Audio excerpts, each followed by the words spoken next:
बिस्मिल्लाहिर्रहमानिर्रहीम। अस्सलाम वालेकुम स्टूडेंट, आज हमारे पास एक नया टॉपिक है, दैट इज़ साइटोप्लाज्म।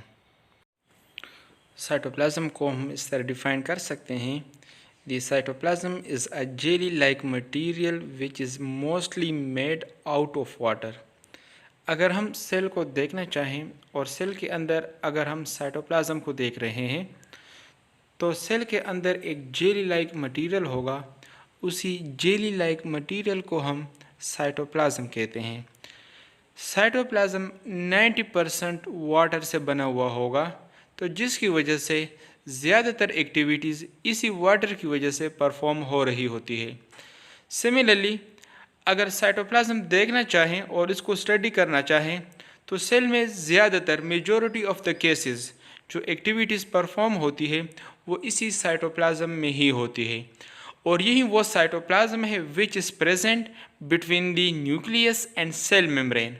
मतलब न्यूक्लियस और सेल मेम्ब्रेन के दरमियान जो स्पेस होता है उस स्पेस को हम साइटोप्लाज्म ही कहते हैं।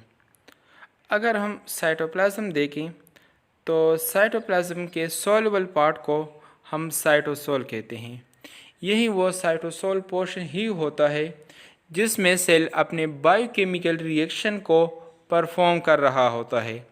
अगर सेल में जो भी रिएक्शन हो रहे हैं तो वो सारे के सारे रिएक्शन इसी साइटोसोल में होंगे।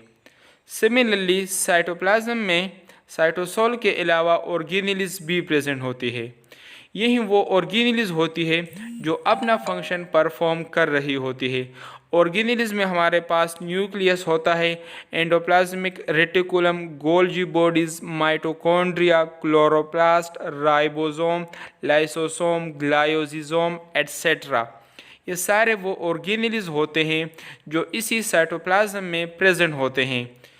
हम कह सकते हैं कि cytoplasm as a ground substance काम कर रहा है जिसने ऑर्गेनेल्स को भी स्पेस दिया हुआ है और बायोकेमिकल रिएक्शन के लिए भी एक मीडियम प्रोवाइड किया हुआ है।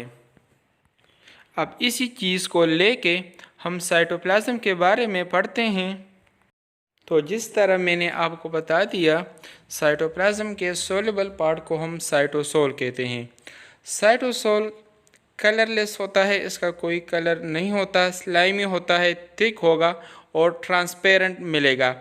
कोलाइडल सोल्यूशन क्या है ये अभी आपको बता रहा हूँ। तो यहाँ पे अगर हम साइटोसोल के प्रॉपर्टीज़ की बात करते हैं तो साइटोसोल में 90% वाटर होता है और सोल्यूट होता है। कहते हैं कि साइटोसोल में हमारे पास 2 टाइप्स ऑफ सोल्यूशन होते हैं। एक हमारे पास होता है ट्रू सोल्यूशन, दूसरा हमारे पास होता है कोलाइडल सोल्यूशन। ट्रू सोल्यूशन वो सोल्यूशन होता है जो sugar, amino acid, enzyme, fatty acid, nucleotide, ATP से बनेगा। मतलब जब हमारे पास स्मॉल मोनोमर सोल्यूशन फॉर्म में मिलेंगे तो उनको हमने ट्रू सोल्यूशन कहना होगा।